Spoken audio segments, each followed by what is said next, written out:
आज की हमारी वीडियो पाकिस्तान के तमाम सरकारी मुलाजमीन के लिए इंतहाई अहम है कि आज इस वीडियो के अंदर हम तस्करा करेंगे महकमा ख़जाना हुकूमत पाकिस्तान के उस नोटिफिकेशन का जिसके अंदर सरकारी मुलाजमीन की मल्टीपल पेंशन्स को ख़त्म किया गया है। तो ये हैप्पी न्यू ईयर के उन्वान से सरकारी मुलाजमीन को एक झटका मिला है 1 जनवरी 2025 को। तो आप स्क्रीन पे देख सकते हैं कि ये नोटिफिकेशन नंबर 402 है 1 जनवरी 2025 का ऑफिस मेमोरेंडम। इसमें बताया गया है कि अब सरकारी मुलाजिम सिर्फ एक पेंशन वसूल करेगा। पहले ये होता था कि एक ऑफिसर एक डिपार्टमेंट में काम करता है तो वहाँ से उसकी पेंशन उसको बन जाती है, उसके बाद वो फिर किसी और डिपार्टमेंट में जाता है तो वो वहाँ से भी पेंशन लेना शुरू कर देता है।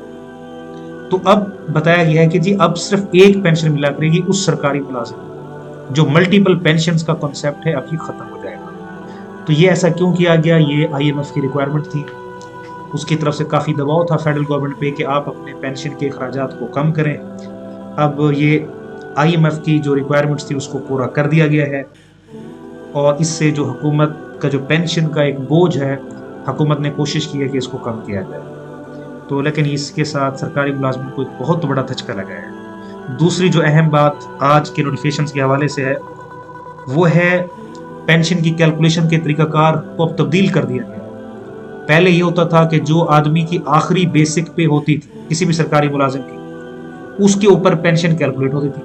हम तसव्वुर करते हैं जी एक आदमी जो उसकी आखिरी पे स्लिप है, लास्ट बेसिक पे है, तो उसकी बेसिक पे 1 लाख रुपए है, तो 1 लाख के हवाले से उसकी पेंशन बनती थी, जो कि नॉर्मली हम ले जाते हैं जी उसकी 70% ही होती है, तो 70,000 रुपये उसकी ग्रॉस पेंशन एवरेज बनती थी। तो हुकूमत ने कहा जी अब उसकी पेंशन आपने लास्ट बेसिक पे कैलकुलेट नहीं करनी, बल्कि जो पिछले 24 माह है आपने उसका एवरेज निकालना है और उसके ऊपर पेंशन बनानी है। तो अब आज हम तसव्वुर करते हैं कि एक बंदे की आज 1 जनवरी को बेसिक पे 1 लाख रुपए है, पिछले 1 जनवरी को कितनी थी? हम सपोज करते हैं उस टाइम 95,000 और उससे पहले कितनी थी? 90,000। अब ये जो 24 माह गुजरे हैं, अब इसका अगर एवरेज निकालें तो आदमी अब 95 पे आएगा। तो इस तरह आदमी की एक इंक्रीमेंट उड़ जाएगी।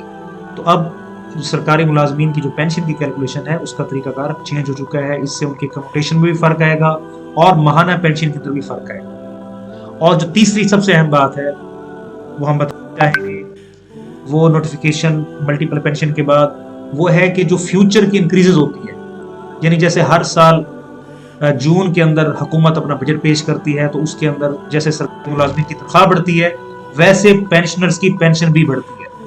आमतौर पे 15%, 20%, 17% ये हुकूमतें जो ऐलान करती रही हैं। तो अब उन्होंने बताया कि जी जो पेंशन के अंदर एक नेट पेंशन होती है, एक उसके इजाफा जात होते हैं। पहले ये होता था नेट पेंशन और इजाफा जात को मिला के जितना मजमुआ बनता था उस मजमुए के ऊपर पेंशन बढ़ा करती थी। लेकिन अब फेडरल गवर्नमेंट ने ये बताया है कि जी अब नेट पेंशन एक बेस लाइन बन जाएगी। आइंदा जो इजाफा जात होंगे वो उसी नेट पेंशन पे होंगे। जो इजाफा जात होंगे उसको एक अलहदा से एक पार्ट बनाया जाएगा। वो नेट पेंशन सेपरेट होगी, इंक्रीजेस सेपरेट होंगी, इजाफा सिर्फ नेट पेंशन पे होगा। हम इसकी मिसाल यूं लेते हैं कि एक आदमी आज से 20 साल पहले, हम सपोज करते हैं 20 साल पहले रिटायर हुआ सन 2002 के अंदर या 4 के अंदर। अब उस टाइम जो उसकी नेट पेंशन थी, आप किसी की भी कैलकुलेट कर लें, बड़े से बड़े ऑफिसर की, उस टाइम जो उसकी नेट पेंशन बना करती थी किसी की 4,000 बनती थी, किसी की 5,000 बनती थी, किसी की 8,000 बनती थी। अब उस टाइम पेंशन सिर्फ 4, 5 या 8,000 बनती थी। लेकिन उसके ऊपर जो 24 साल के इजाफा जात को लगाएं तो अब वही जो 4 या 5,000 पेंशन थी, इजाफा जात लग लग के हर साल का जो इजाफा उसमें शामिल होता रहा, अब वो बंदा 50,000, 60,000, 70,000 पे चला जाता है और इवन के कुछ लोग लाख को भी क्रॉस कर देते हैं। तो यानी नेट पेंशन एक थोड़ा पार्ट होता है, उस पर जो इजाफा जात लगते रहते हैं उससे आदमी की पेंशन यानी हर साल बढ़ती रहती है। लेकिन अब हुकूमत ने ये तरीकाकार चेंज किया है कि जी जो इजाफा आएगा वो सिर्फ असल वाली पेंशन पे होगा, नेट पेंशन पे होगा। जो इजाफा जात है उसको एक अलहदा से हिस्सा बना दिया जाएगा, उसके अंदर इंक्रीजेस ऐड जरूर होंगी लेकिन बेस सिर्फ बेस लाइन होगी, उसके ऊपर इजाफा जात होंगे। तो इससे भी सरकारी मुलाजमीन को एक नुकसान होगा। तो ये एक नए हैप्पी न्यू ईयर के उन्वान से जो सरकारी मुलाजमीन को एक झटका सा लगा है उसकी तफसील हमने अपने व्यूवर्स के साथ शेयर की। तो ہمارے اس چینل کو آپ لائک سبسکرائب بھی کر لیں، اور لائک کے آئیکن کو بھی دبا دیں، تاکہ ہماری آنے والی جو انفارمیٹیو ویڈیوز ہیں وہ آپ تک پہنچتی رہیں۔ تو آج کی ویڈیو دیکھنے کا بہت شکریہ، تھینکس۔